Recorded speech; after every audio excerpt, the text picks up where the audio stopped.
You found some really good sources so far. Like you have 2 really good sources. Remember, you'll want 6 total. You want to make sure that you're not just like going like source by source and saying this is what one source says, this is what another one says, because this isn't like an annotated bibliography. That's a separate part of the project. You'll have your sources with citations. You'll explain what each of them is up to. But you also want like a project itself. So in this case, it seems like you're doing an essay. You could have done a podcast, could have done a video. But for an essay, you want to be like writing about it more generally. You can be part of it. You can have observations of your own or experiences. You don't want to just like immediately dive into the source and say, this is what one source says. Here's what another one says. Try and think about it a little bit more broadly. And a lot of people are doing the opposite. They're only talking about it broadly and generally, whatever their topic is, and they're not like showing us what sources are saying about it. You're doing that, but you kind of need to do the reverse. So you should probably have a good intro paragraph that's like just really broadly speaking about this topic and maybe why it interests you.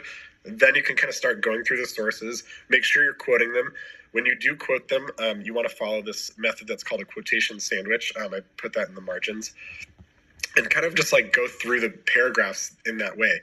So you're giving us a sense of like the topic as a whole, like how does migration like influence, society, like higher education migration impacts society, and maybe more specifically, like how do universities and the towns that they're in get like an economic boost or something from, out-of-state students or something, somewhere in there. So that's great. But you need to make sure, you're talking about it broadly speaking, but also showing us the conversation. So like, here's what one source says, here's what another one says, and kind of go through. You're doing both of those things throughout the essay, ideally.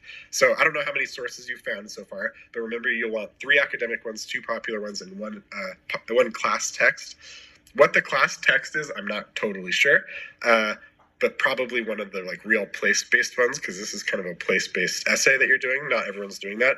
If you need help figuring out which class text to use, just reach out to me. I can help you out. But it can be something really unrelated. It can just be a loose connection. That's fine.